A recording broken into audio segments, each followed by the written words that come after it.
Welcome to the WOW Forum, where student voices lead the conversation. Today, we're honored to welcome Mr. Larry Thornton, author of Why Not Win, a book that challenges us to rethink what's possible and to overcome limiting beliefs.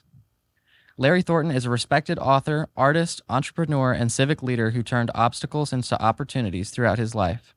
Born during segregation in Montgomery, Alabama, he became the first African-American board member of Coca-Cola Bottling Company United and founded the Why Not Win Institute to help others unlock their potential. In 2023, he partnered with Birmingham City Schools to share his book, Why Not Win, and speak directly with 10th grade students, including many of us here today, offering wisdom and encouragement across the district. We're honored to welcome Mr. Thornton back to hear more of his wisdom and reflections. Good to be here. How you doing? Excited about it. Good to see you again. Thank you for being here. Right. Now, before we begin, I would actually like to personally ask a question to not only the younger audience, but also the audience listening in general. What are some words of wisdom that you would like to share amongst them? Yeah, one of the, well, first of all, the book itself, thanks for this opportunity. I try not to ever miss an opportunity to share, to your point, Jacques, opportunities to unlock, to unwrap Right. the many, many gifts that we all have, but we're not necessarily aware of it. I have reached a point in life where when I go into the inner city schools, rarely am I talking about your respective area of discipline, what you might want to major in. We harp on 5 tenets to answer your question, Brent. Relationship skills. And if I didn't talk about this 2 years ago, then I missed an opportunity. Relationship skills, communication skills, demeanor, deportment, disposition. Anyone who will master those 5 can pretty much write his or her ticket to success. And so that's a good bit of what we focus in on. And I think a lot of people miss the value of that. Well, I think more broadly, a big part of your book and your message in general is just the value of others. I think in modern culture, a lot of success culture emphasizes like a solo grind, like just going out on your own, self-improvement, alone in the gym, alone early morning, studying, stuff like that, but not emphasizing how others play into their success. Sure. So, Well, I certainly hope and would like to think that our listeners will not miss this very salient point, is that others will have just as much, Brent, if not more, to do with your success than you will. Yeah, Right. That's a hard one. I especially believe in that. Coming from a family where most of us all build each other up in order to see success, I'm kind of glad that you touched on that, especially for someone in the audience who could potentially feel as if they need to do everything by themselves because they're alone, or they need to get what they need by themselves because they can't trust anybody else. To anybody listening or to everybody in general, I feel as if you can find just one person to connect with and to have a relationship with, if you continue to build that relationship, you can go way farther than you ever thought that you could have made it while you were alone. Well, I'm convinced that you guys don't even need me here today. no, Brent, thank you for that. Hold on. A fist bump, Hold on. friend. We still need you here. Well said. Well said. Wow. so a big, I don't know that it was exactly in your book, but I think a big part of your work later in your life pivoting was beginning to tell your story and looking back, making it concise, finding the really golden nuggets within them, and there's many. So I wanted to ask, can you take us back to the moment you first realized your story had power, not just for you, but for others? Right. Well, I think it starts with us. I began to look around in the community, and I didn't see very many people of color doing some of the things that I'm doing. And the very last thing that I wanted to happen was for a niece or a nephew or a grandchild to have to wonder, how did my granddad think? How did he become the first black man to own a McDonald's in Birmingham, Alabama? How did he become the first black to serve on the board of directors of Coke?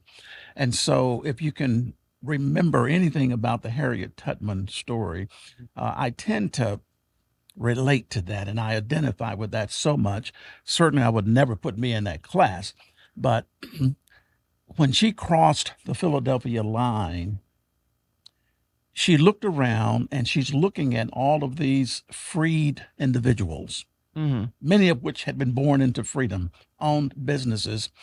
And had I been the director, I would have spent just another minute, minute and a half on that piece because you can see and read her thinking. It's like, do y'all know what's going on about 100 miles south of here? Right. Yeah.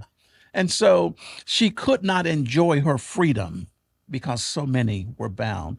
And I feel very much like that when it comes to a business or the arts, just any genre of interest. And the thing about it is that we all have it. We've just not unwrapped our gifts. And so that's one of my favorite chapters in the book. Unwrap your gifts. Right. You put emphasis just on how it doesn't have value if you don't realize that it's there, and it won't it's not necessarily easy to open your gifts. It takes time. It takes a lot of effort to develop them. But I think trying is a key theme. Having that direction, being pushed and motivated, or understanding, Brent, what you just said, understanding the value of it. And unfortunately, at your ages, it's not typical. Yeah. That I think you all know that I'm a McDonald's franchisee. And when I go to a Coca-Cola board meeting or a Synovus Bank board meeting, and within 30 minutes, I might be approving a dollar raise to a 30-year-old grandmother with 4 kids. And I have to operate effectively on both ends of that spectrum because everybody has value.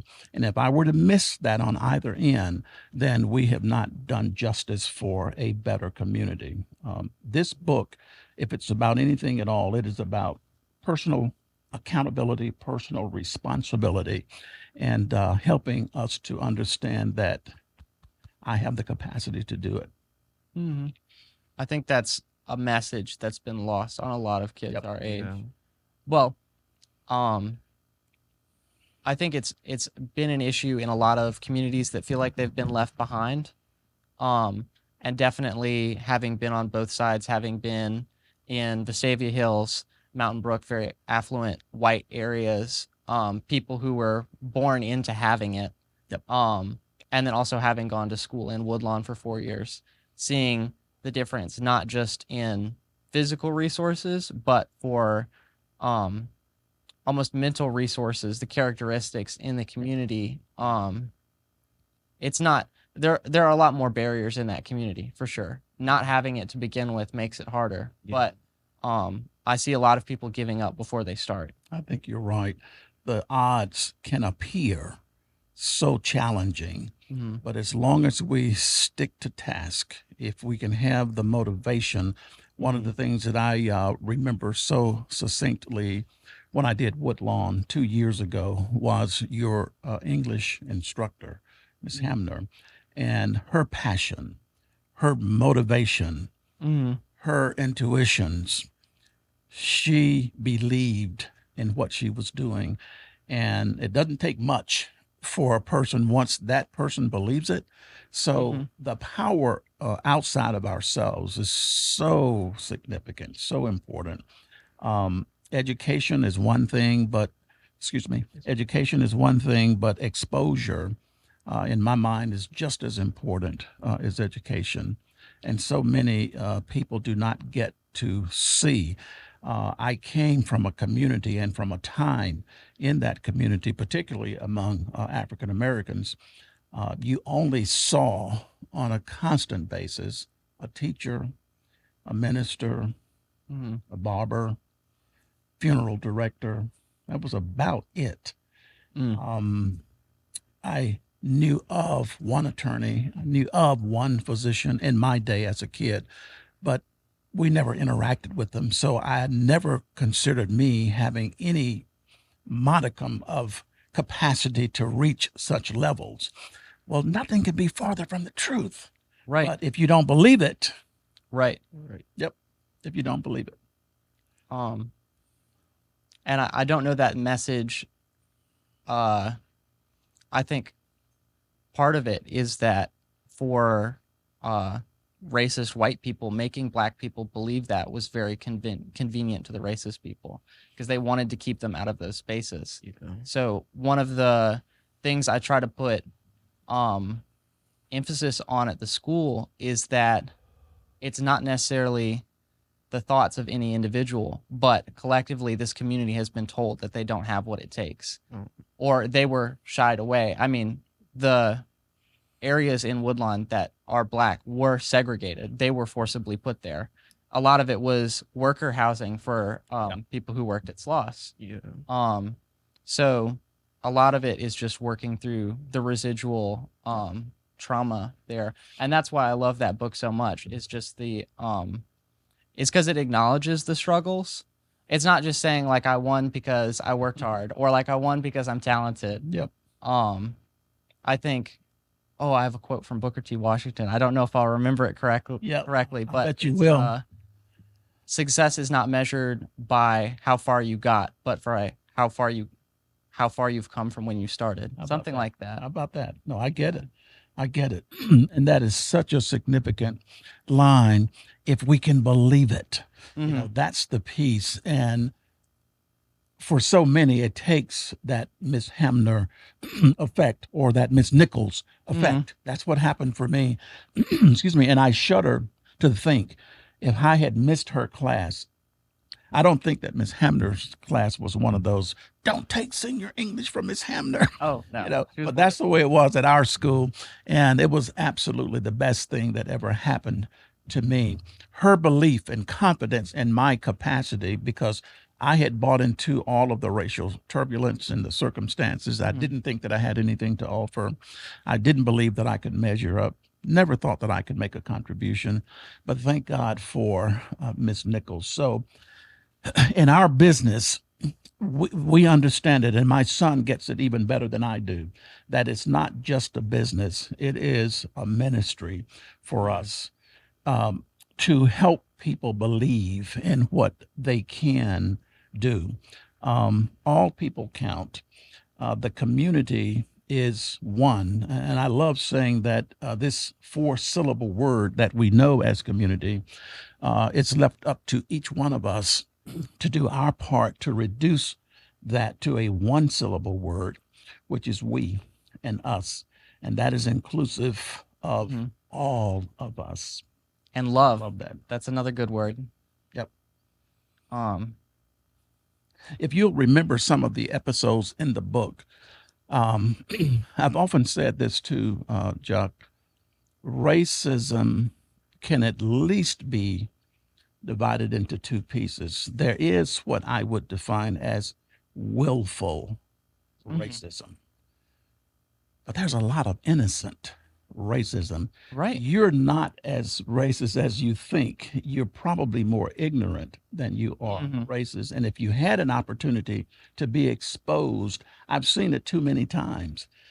For years and years and years, I thought that my example was one for people of color, but it's for all people. You know, 30 years on Coca-Cola's board, 35 years on the board with the bank, probably 15 years at the club, first person of color to serve on the board of governors, first black president. Where else would those gentlemen, those ladies and gentlemen, would have had an opportunity for such a long period of time to get to know one black man? You know? Right.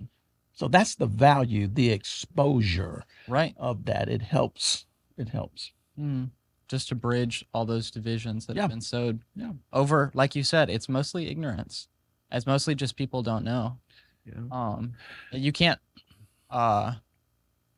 blame a lot of people, especially if it's just how they're raised. Right. I think there's many. I actually love all the chapters. I really just like the book, but I think one of my favorite parts, that was the most, I think, people might even call it radical today, with how divisive language is now in politics.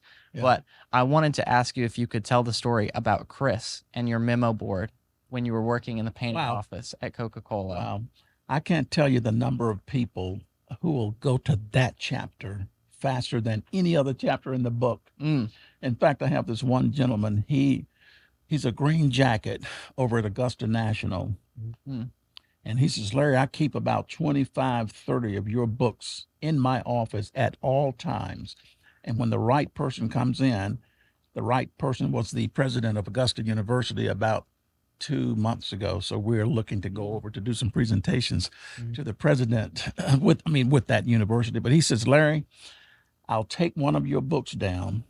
I make them read chapter 9 right in my office.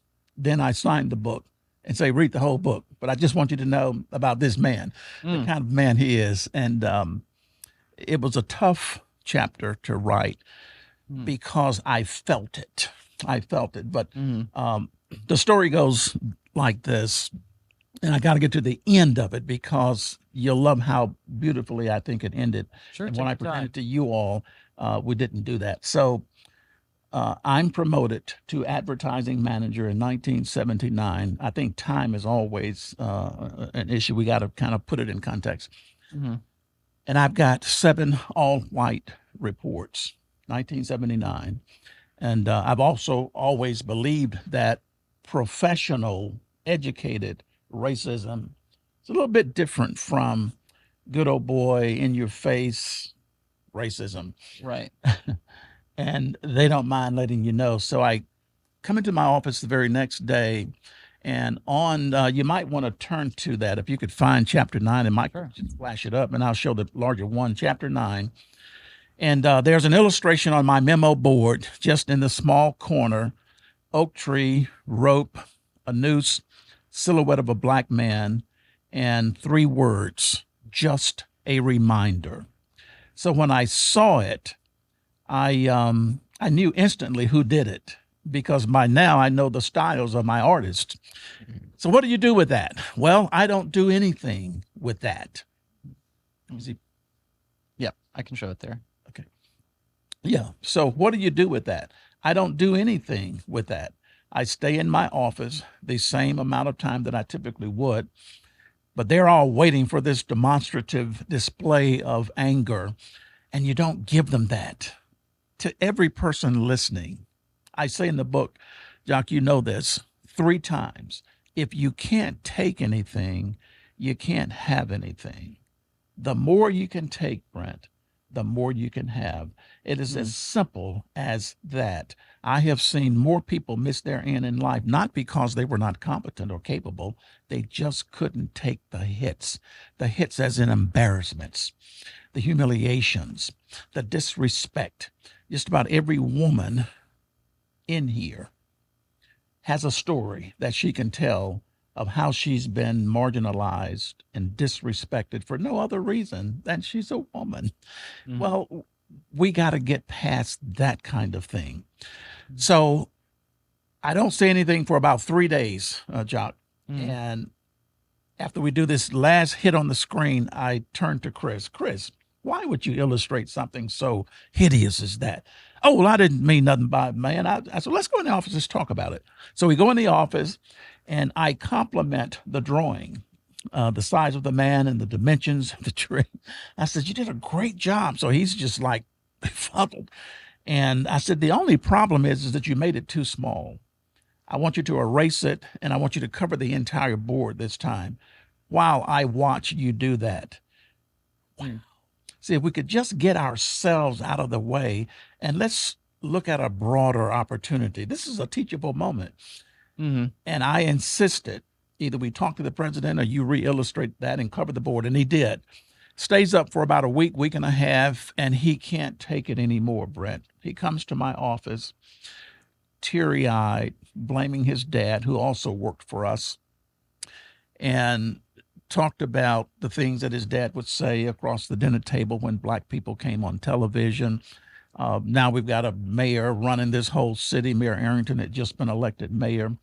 So Chris's world was changing real time. And Dad probably never, ever thought that his son would report to a black man or a woman, probably. So I allowed him to take it off. He was pleading to take it down. He apologized profusely. The next day or two, his mom wants to meet me. She works at a lunchroom, middle school, and we go out. Nicest lady you'd ever want to meet. And that meeting leads to an invitation to me and my wife to come to dinner in their home. So I'm thinking about Dad. I accept Right. the invitation. I'm thinking about brother, just to home, and Chris is getting me ready. It's the first time black folks ever been in our house. I wasn't surprised at that. And so I show up, beautiful evening, beautiful session. There's Dad, brother, sister, there's Chris, and we had just an absolutely wonderful evening. And our families developed a relationship after that, Josh. I'd gone to their church. They'd come to my church. This lady hand stitched the christening outfit for my son when he was born. This dad hand carved a cradle in his garage for my son. He would go on to introduce me as his son just because of the exposure and getting the time. Now, here's how the story ends.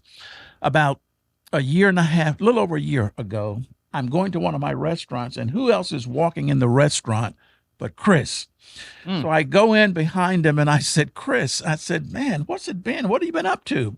And he talked to me and he said, what have you been doing? I said, well, actually, I've been writing and I've written a book. He says, you wrote a book? I said, yeah, and you are a star character in my book. What the hell are you writing about me? So I said, let me get a book for you. I want to sign one for you. So I go out, Jack, and I get the book. But before I gave it to him, I opened to that page, the drawing. I said, do you remember this? And he does like this. He says, yeah, not one of my finer moments. I said, Chris, I need you to read the book, okay? Don't read chapter 9. Read the book.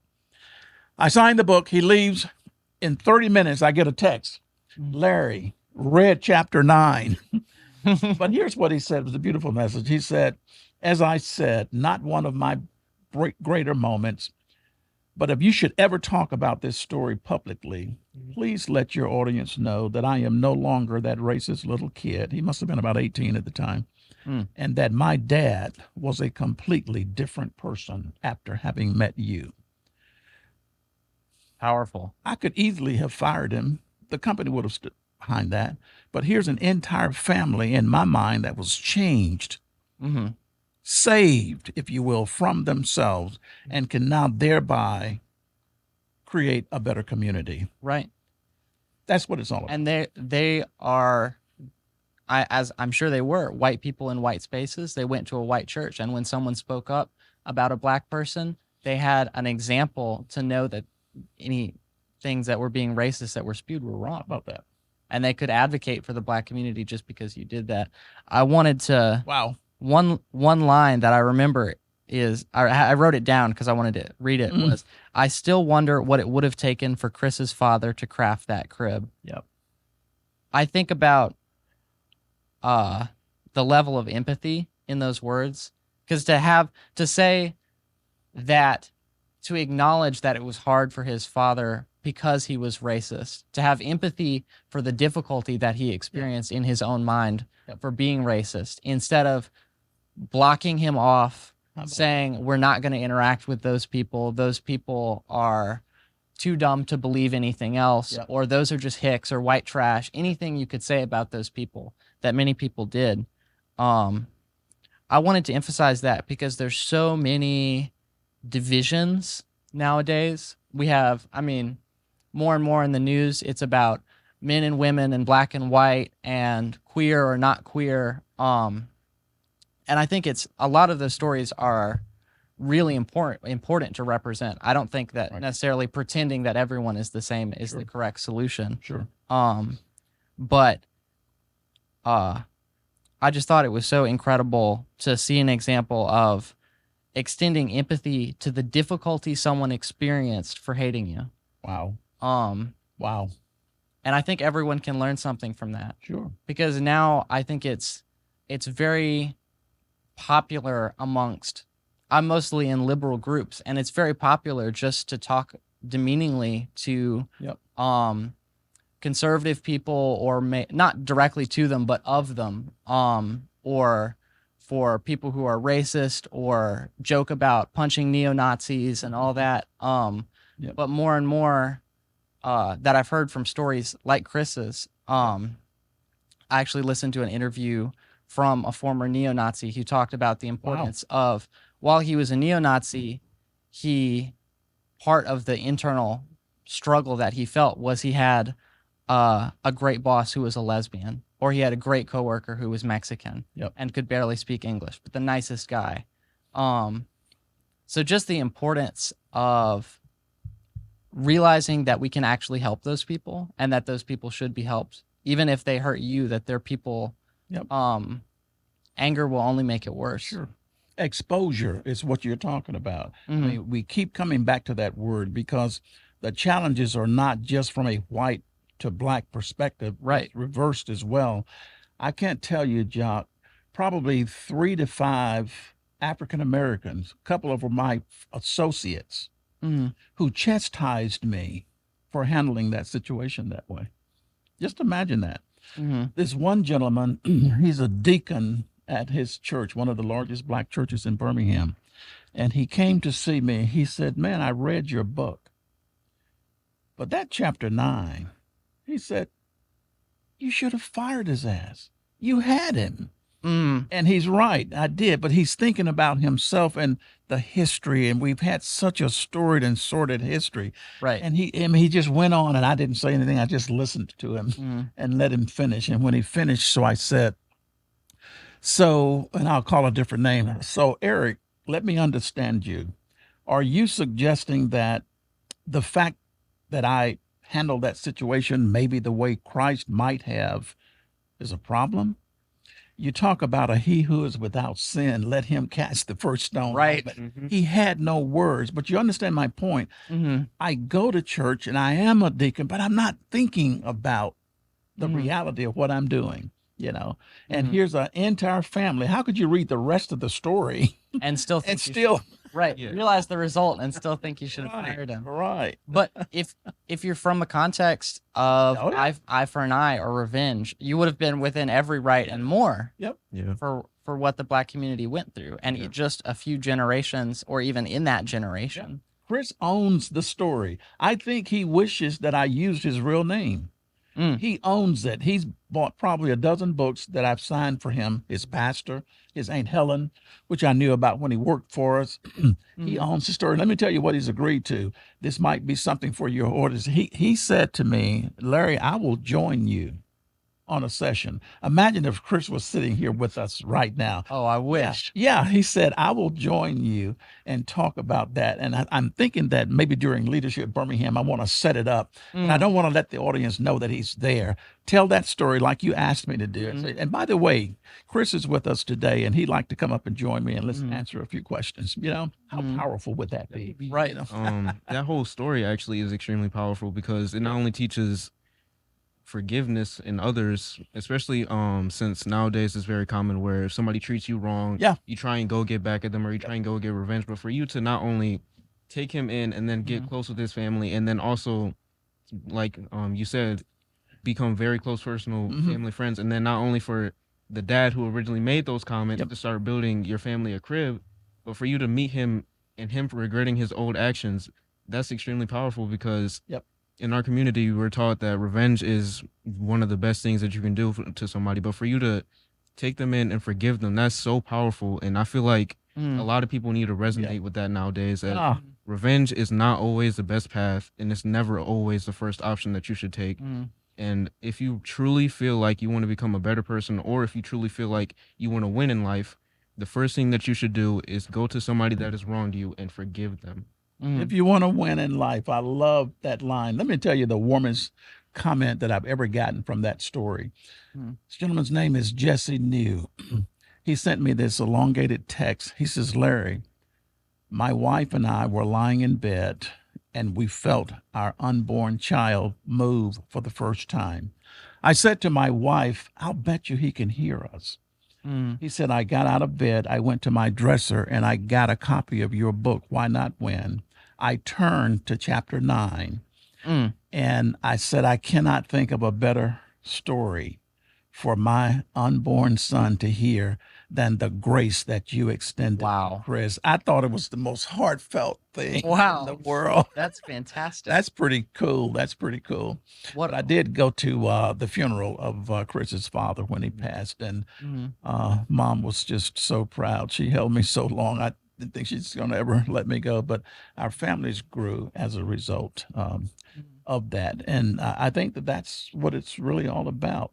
When we look at the diversity that's within the community today, from age, diversity, gender, sexual orientation, housing status, financial status, ableness, religious beliefs, you know, we all have, most of us have at least one bias that we can Absolutely. call the question to ourselves so as to write our vision of what it is that we see when we see other people. I love that piece in our presentations. What is it that you see when you see me?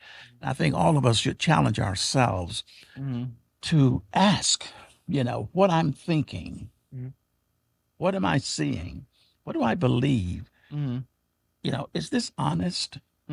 Is this just? Is this the best that I can do? Right. And if we answer that question more completely, I think we can grow. Even if the person doesn't look like you, Brent, even if they don't believe what you believe, even if they don't think what you think, it's okay. We can't stay closed in, because when you close, you see, my grandmother had about 6 or 7 locks on her door. And when I go over, she'd have to unlock all of these doors. So she's trying to be as safe. You get that. She just wants to be safe. But Grandma, what if you had to get out of here? Right. You know, I mean, if there's a fire, the smoke will get you before you get 7 locks. So you know, I often say this: it's very difficult to be locked in without also closing people out. And so when we lock ourselves in, it's very difficult to let other people in. And we need other people. We can't exist and survive without other Right. people. But if you're not aware of that, then to your point earlier, we'll try to do it ourselves. One phrase I often think of is there's no such thing as one person. There's one person. that. One person couldn't survive in the wild. There was never one person. Yep. Very powerful story. Yep.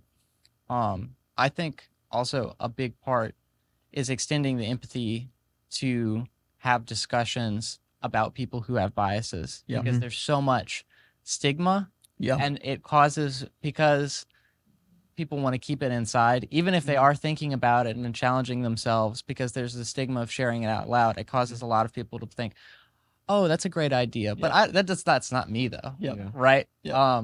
Like, oh yeah, it's great if people do that, but I don't have any biases. But Right. a lot of it is about, like, what have you had easy in your life that other people haven't? That's a big source of bias. Like, all the men in my family were skinny at my age. I've never had to worry about what I eat to maintain my weight. So how does that play into my biases about people with weight challenges or self-control or things like that? But people, I think, realizing that we're all human and it happens to all of us is an important part of making people more open to this discussion. I mean, like what happened with alcoholism and drug abuse. Sure. When people couldn't talk about it, or that it was an issue for them, it caused people to not even realize that they had it. Yeah. Because the information wasn't being shared. Biases are everywhere. It's even within ethnicities. Here's a story for you. So I'm taking my first flight out of the country. This was in 1999. So I can't imagine a plane staying in the air for 11 hours. Okay. So I'm trying to get my mind around that, Brent. So we leave Birmingham, get to Buffalo, and I'm on the plane, this big 747. I'm looking at these huge engines, all of these people, 11 hours. So then you begin to think, you know, did they put enough fuel in? Did they check all of the lines? Because once it goes, it's not a situation that you can pull over and check. Right? You're committed once you go. And so I get myself I think I'm comfortable. I got this. I'm ready. Mhm. and out of the cockpit walks a black pilot. Mm-hmm. OMG. Now, I wouldn't want you to think what I was thinking. Mhm. Isn't that sad? Because I've never seen a black pilot before. Didn't even think that there was such a thing. Now I'm committed. Now, if Brent was going on the plane and I'm on the ground, I might say, "Hey, man, Brent, there's a brother flying the plane. I hope you're gonna be all right, Doc."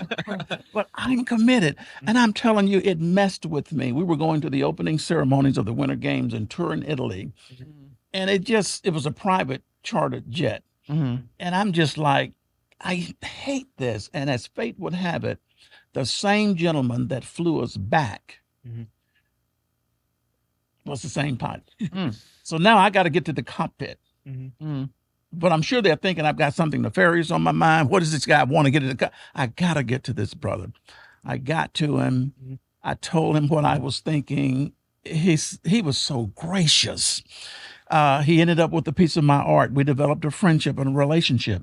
So the bottom line is that I grew as a result of that. And it's Right. the biases are everywhere. Now, how did I grow? Probably 13, 15 years later, I'm getting on our jet, Coca-Cola jet. We're going to going to Augusta National. I look in the cockpit. There's a woman pilot.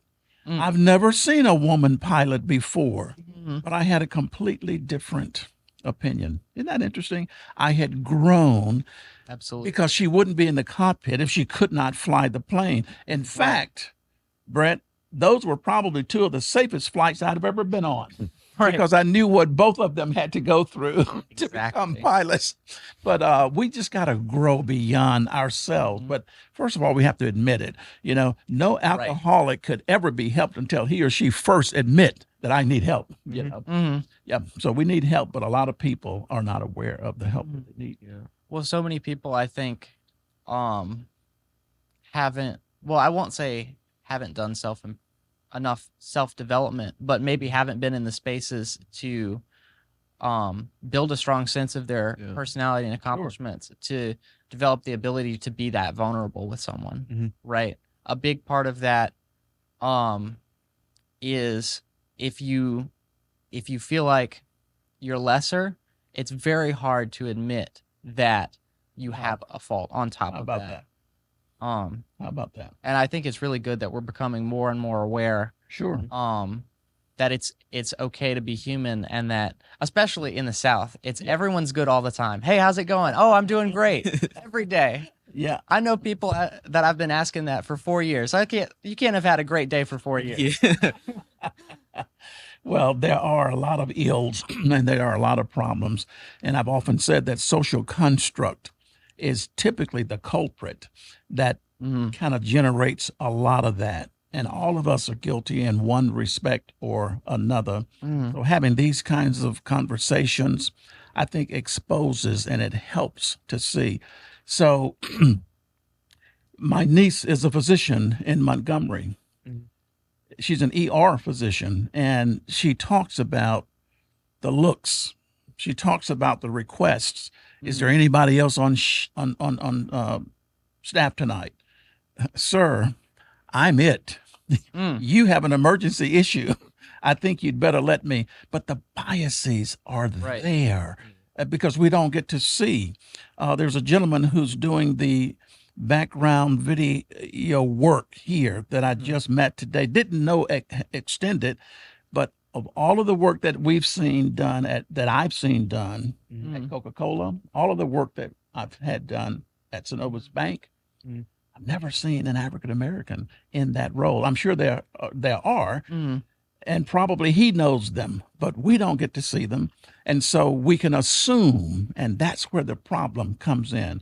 As a sign painter in the I'd say the early 80s, there were no black sign painters. And so I dare not just go up and try to sell myself. I always had to have my portfolio, and it helped to have a Coca-Cola business card because it was atypical. And I think of all of the women, my periodontist is a woman, never even heard of such.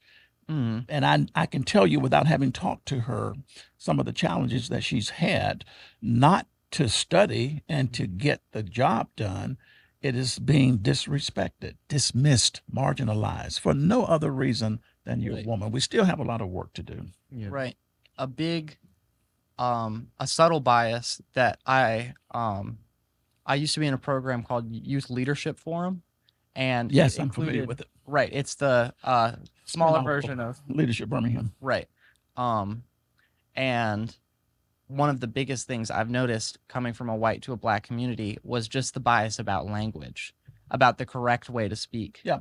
And I noticed, hey, all these people in Mountain Brook and Vestavia Hills, they speak properly, they speak correctly. And then I go to Woodlawn, and what I've been told is the correct way to speak, or in what's slang. Yeah. Oh, they all speak wrong English, Mhm. right?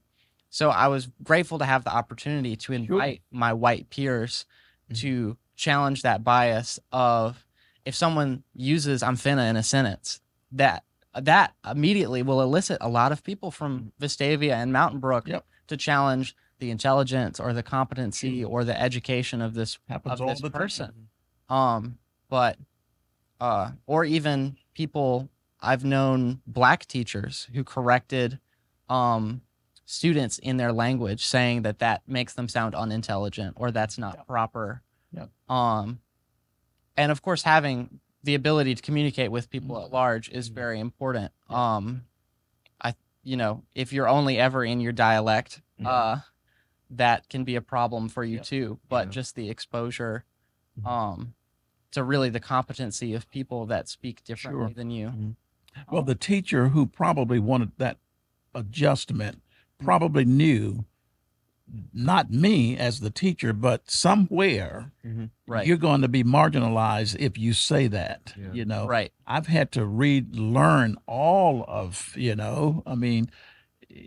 words like steering wheel. That makes crazy to you all now, but as a kid, that's where we grew up. It's not a steering wheel, a sludgehammer rather than sledgehammer, a chimney. And my parents used those vocations. A chimney. What is such a thing as a chimney? It's a chimney. So we've had to learn all of that, because if I say that in the wrong place, it has nothing to do with my level of intellect. Right. It's just those vocations that I grew up with. So a good English teacher, I remember back and forth, the teacher that I admire so much, Miss Hamner, she will love this one. Miss Nichols, my senior English teacher, and I had this thing about salmon and salmon.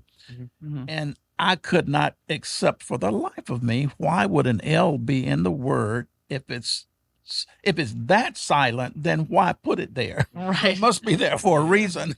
And she had the hardest time getting me to say it. But I listen to the CNN news right now. Ms. Nichols will tell us about the word is not often, it's often. And yet I'll hear, and I won't call any of the names, and I hear it all the time, and people are saying, often, but it's often. So, of all of what she taught me and us and all that I got, her only job really was to teach us grammar. I mean, but that's not what I remember about her. Isn't that interesting? Right. I've written 2 books now, and don't tell Ms. Hamner I said this, but I still can't identify a dangling participle or a participle phrase, but I can tell you how much Ms. Nichols cared for me. And I think that Ms. Hamner will have that too. You'll get the basics, and you'll know how to diagram a sentence. You'll get the vocabulary, but my sense is that she cares significantly, and that's the piece that Absolutely. Absolutely. Because I think people discredit how much students are aware of who cares and who doesn't. Yeah. I don't know if any of my teachers will watch this. I guess it's graduating. I'm sorry to people that didn't receive this, but recently, for Teacher Appreciation Week, I printed out a real teacher award, and I framed it and gave that to a few of my teachers, but it was only a few. Yeah. Because those were the ones who didn't just read from the textbook. There you go. The people who actually, just treat us like people. Yeah. I've heard a lot of teachers say things and the students will question them, and the student may be being genuinely disrespectful, but the response they get is, "You're a child, I'm an adult, you listen to what I say, I don't have to explain myself." That Right. is. Which I don't think is a good way for. Sure. I don't think that's a good precedent to Yeah. set, Right. especially once they're an adult and interacting Right. with children. Yeah. Especially since with you saying that, actually before I decided to just one of the main reasons why I had dropped history out of school and just did it in college instead was due to the fact that first day of school is I'm in US history and a teacher misgenders a student because she had dreads and at first she appeared as a boy but she was really a girl. So he addressed her as him and she was like, "Oh wow." She jokingly had said, "I lost a lot of respect for you," as a joking way, and then immediately the teacher had snapped at her and said, "Well, I don't care if you respect me or not because I'm the adult in this situation and you're the student." Yep. And she was like, "All right, fine then," and got her stuff and just walked out the class because what a lot of teachers do, and I'm not saying that every teacher does this, but with certain teachers, they'll immediately have this superiority complex because, oh, I'm older, Yep. so you listen to what I say, or oh, I'm the teacher and you're the student, so you have to listen. But what Miss Hamner and a lot of my other teachers do that I personally connect with, and more than likely Jock has given the Real Teacher Award to, they'll Oh, build yeah. a personal connection with the student. They'll take time with that student and they'll understand that student. And as you did, eventually they'll forget all that the teacher taught them and mainly remember what that teacher did for them as For a them. student. Right. Before class, Yep. after class, Well, I after think it's school. it's that same, not to the same magnitude, but I Yeah. think there's lots of parallels to Chris's Yeah. situation of Yep. the people that can't take it, that Mhm. can't take that little bit of disrespect from a challenged student or Mhm. that little bit of quip and need to basically snap back and fire the student. Mhm. You've closed off that connection. Absolutely. Maybe you've protected yourself because you feel that you've gained some sense of superiority, Mhm. but anything that you could have done for that student is lost now. You've lost it.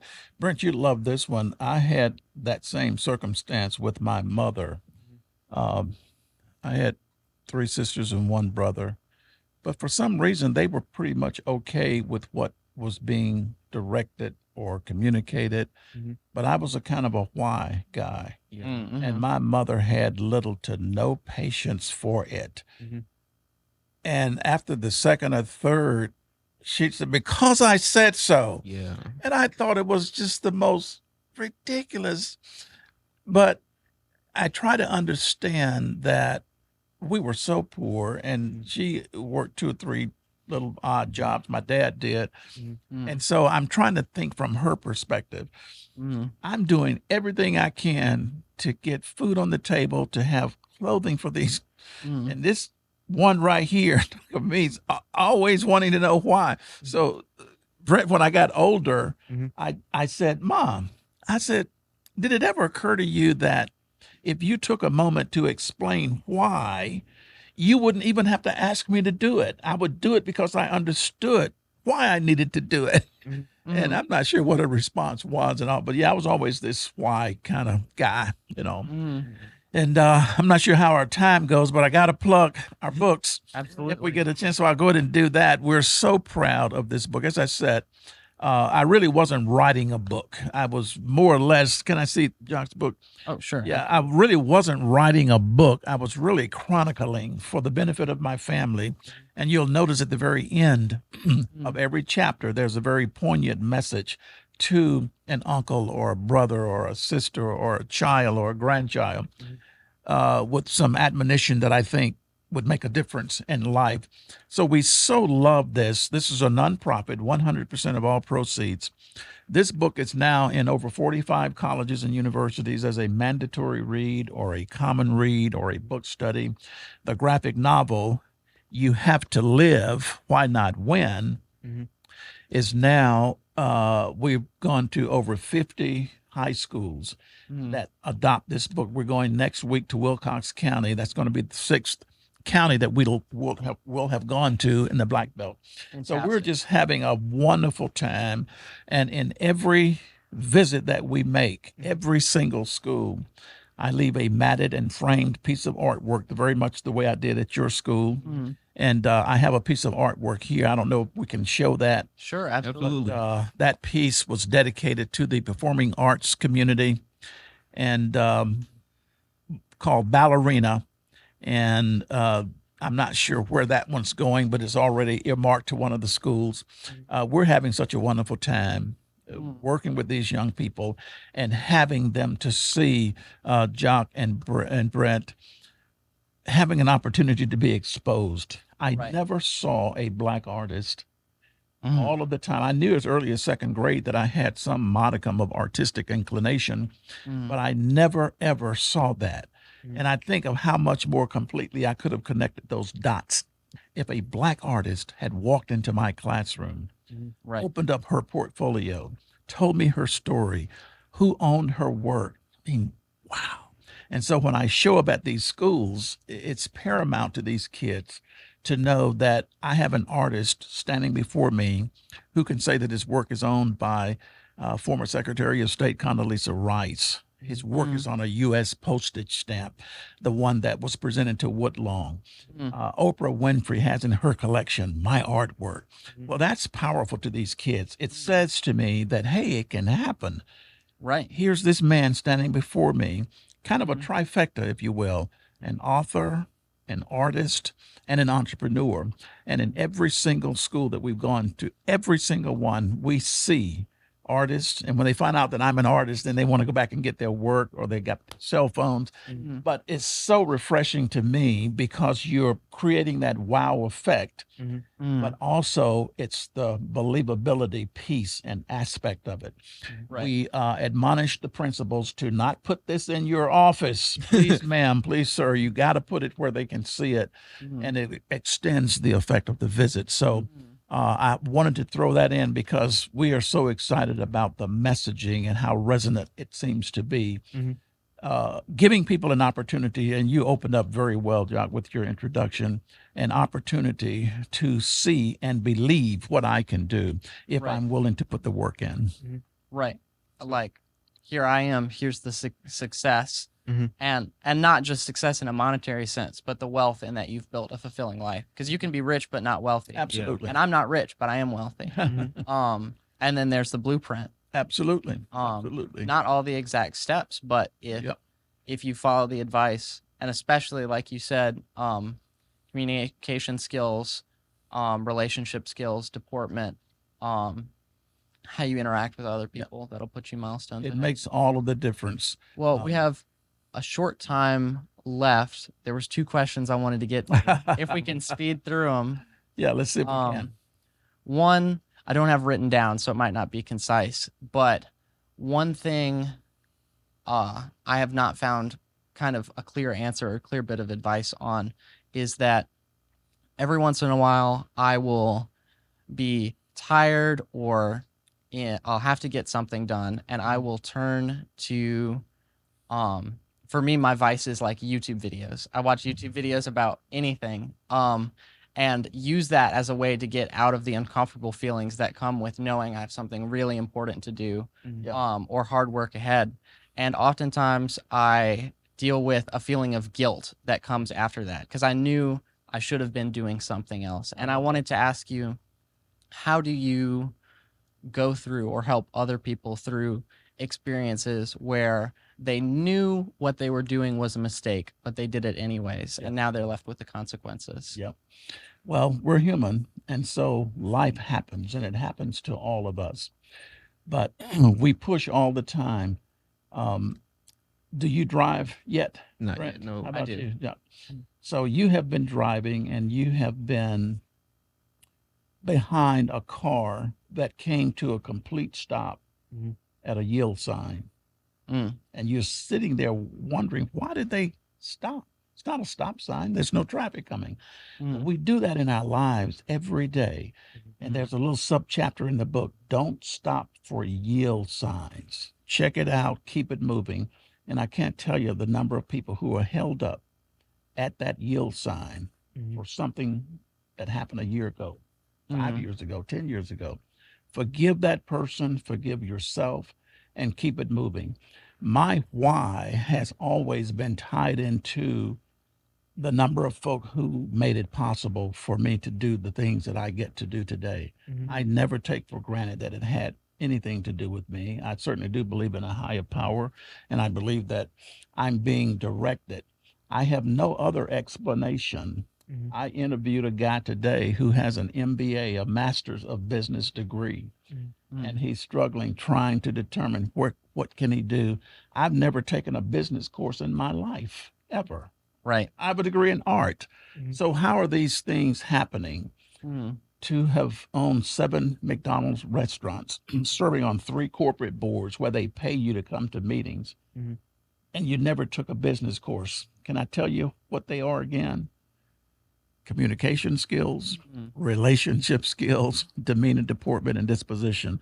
A mastery of those, and we constantly hone those, you get to that. Right. So my why motivates me. The other piece that I would say to you, Jacques, is that I realized just how close I came to missing all of this, but for Miss Hamner, better known as Miss Nichols. It's the same kind of scenario. Had I missed her class, believe me, when I finally graduated in summer school and high school, had there been a category in our yearbook that identified Brent, the most unlikely person to succeed at anything in life, my photograph would have been next to it. But this lady went out of her way to make a difference in my life. How dare I let her Down. boldness in that day and time? You don't bring Black people through the front door. But she didn't care. She knew who she was. She was a Miss Hamner. I know who I am, and I know why I am. And so that's my piece. That's what motivates and pushes me beyond. Whenever I have those moments, and I do, we're human, we all do. But as long as I stay true to my calling, and this is what I do right today, it was never about McDonald's. It was never about Coca-Cola or the bank. Everything that I've done has been a road to get to this. And as long as I've stayed true to that, I've been able to survive it, Thank you. surpass it. Do you want to ask your last question, John? Sure. I think we have time. I wanted to ask, I think people often have the wrong mindset related to regret and failure. And a phrase I really like is never waste a failure.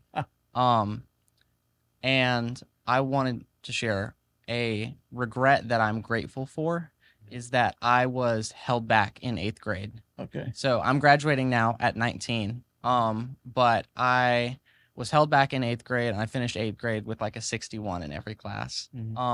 But I made a lot of excuses at the time about pressure I was receiving from the outside or who should have been making me be responsible. But having an experience that gave me the direct consequence of my actions, the decisions that I made got me there, and I had to pay the price. How about that? Is something that I was really grateful to learn early on. So I wanted to ask you, what would you say is the mistake or the regret that you are most grateful to have made? That's a good one. The regret that I made, and I really have to give that some Some thought. thought. I do. If I regretted anything, I got a little bit cocky in college because I'm winning awards. You know, I'm beating out professional artists, and I'm still a kid in school. So, hey, and imagine now, I got this big old afro, and it's cool, and I'm winning. So what do I need with Miss Hamner? She's up there talking about diagramming a sentence. You know, why do I need to know n to the second power times y squared by 2? I don't need that stuff. I'm good. Athletes fall into this same. And so because of that, I missed so much of my education. But in order to do the things that I do today, I had to go back and make that up. So yes, I'm still good in art, but I didn't realize that I'd have to be writing memos. Right. And so now I needed what Miss Hamner was trying to teach me and why. So I'm sitting there with a dictionary, thesaurus, and we didn't have cell phones that had dictionaries in them, Brett, you know, and I'm sitting there for 45 minutes on what should be a 5-minute memo, but I had to go back and learn all of that. I think that's probably the biggest regret, that I didn't get it when I should have gotten it. But sharing it is so important. Yep. Because that way you don't waste that failure. Yep. Well, we have to wrap up, but I wanted to say we are so grateful to have you on. I think we had a fantastic episode. Oh. Great way to start the series. You guys are sharp, too sharp. Thank you. Appreciate it. You got to reach around. All right.